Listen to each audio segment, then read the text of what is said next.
அண்ணாமலையோட 48 மணி நேரம் கெடு வந்து நான் விட முடியாது. அது வந்து மாதம் விசாரிக்கணும். ஒரு காவல்துறை ஆய்வாளர் இதில் இருக்காரு அப்படின்னு. காவல்துறை ஆய்வாளருக்கு ஃபோன் பண்ணி ஆய்வாளருக்கு ஒரு காவல்துறை அதிகாரிக்கு ஃபோன் பண்ணியிருக்காங்க. அப்புறம் இன்னும் ஒரு சாருக்கும் ஃபோன் பண்ணியிருக்காங்க. எங்களுடைய இது வந்து இவ்வளவு வேகமாக விரைந்து முடிக்க வேண்டிய அளவிற்கு நிறைய கேஸுகள் இதோடு இருக்குது. அதாவது 2024 ஒரத்த நாட்டில் துணை முதலமைச்சருடைய மன்றத்தில் கவிதாசன் ஒருத்தர் இருக்காங்க. கஞ்சா போதையில் அது ரெண்டும் இருக்குது. போதைப் பொருள் பழக்கம் தமிழ்நாட்டில் இருக்குது.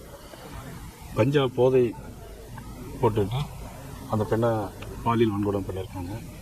சென்னையில் வந்து பார்த்திங்கன்னா ஒரு மனநலம் குன்றிய ஒரு பெண்ணை ஒரு வருடமாக எல்லாரும் பலாத்காரம் பாலியல் வன்கொடுமை பண்ணியிருக்காங்க.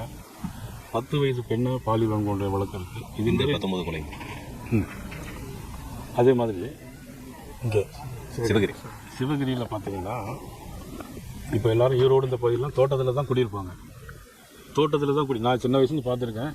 எல்லோரும் தோட்டத்தில் வயசானவங்க பெரியவங்க வருவாங்க, தோட்டத்தில் இருப்பாங்க. இப்போ யாரும் தோட்டத்தில் தங்குறதுக்கே பயப்படுறாங்க. துண்டு துண்டாக கை காலெல்லாம் வெட்டி எடுத்துகிட்டு போகிறாங்க. காலை அறுத்து இதெல்லாம் பழைய காலத்தில் கேள்விப்பட்டிருக்கோம். கொள்ளையடிப்பவங்க என்ன பண்ணுறாங்க, காதையெல்லாம் அறுத்து எடுத்துகிட்டு போகிற சம்பவம். அதில் திரு மதிப்புக்குரிய சகோதரர் திரு அண்ணாமலை அவர்கள், ஏபி முருகானந்தம் அவர்கள், எங்களுடைய மாவட்ட தலைவர்கள் எல்லாரும் சகோதரியில் போய் அவங்க வந்து மிகப்பெரிய ஒரு போராட்டம் பண்ண விளைவாக இது சீக்கிரம் பிடிக்கலைன்னா நாங்கள் இன்னும் போராட்டம் தொடரும் அப்படின்னு சொன்னோன்னா காவல்துறை அவசரமாக எல்லாரையும் தேடி பிடிக்கிறாங்க. அதில் தேடி பிடிச்ச குற்றவாளிகளை பார்க்கும்போது பார்த்திங்கன்னா நாங்கள் 19 கொலைகளை பண்ணியிருக்கோம் அப்படின்னு அவங்க சொல்கிறாங்க. ஒன்று, இந்த காவல்துறை ஏற்கனவே சீக்கிரமாக இவங்களெல்லாம் கண்டுபிடிச்சிருக்கோம். திரு அண்ணாமலை அவர்களும் முருகானந்தம் போன்றவர்கள் எல்லாம் போய் போராட்டம் நடத்தின பிறகு அவர்கள் அதை கண்டுபிடிச்சா அதுக்கு முன்னாலேயே கண்டுபிடிச்சிருக்க முடியும். அதில் ஏன் கண்டுபிடிக்கவில்லை? ஒன்று. ரெண்டாவது வந்து 19 கொலைகளை நான் தான் பண்ணேன் அப்படின்னு அவர் ஒத்துட்ருக்கார். அப்போ இந்த 19 கொலைகளுக்கு உள்ள ஏற்கனவே வழக்கில் விசாரிக்கப்பட்டு ஜெயில் தண்டனை அனுபவிக்கப்பட்டு கோர்ட்டில் இருந்து பாதி பேர் கோர்ட்டில் இருப்பாங்க, பாதி பேர் வெளியில் இருப்பாங்க. ஆக இந்த 19 கொலைகளுக்கு பதிலாக குற்றவாளிகளுக்கு பதிலாக எந்த குற்றவாளிகளை இவர்கள் சிறையில் அடைத்தார்கள்? அப்போ காவல்துறை தமிழ்நாட்டில் சரியாக இயங்கவில்லை.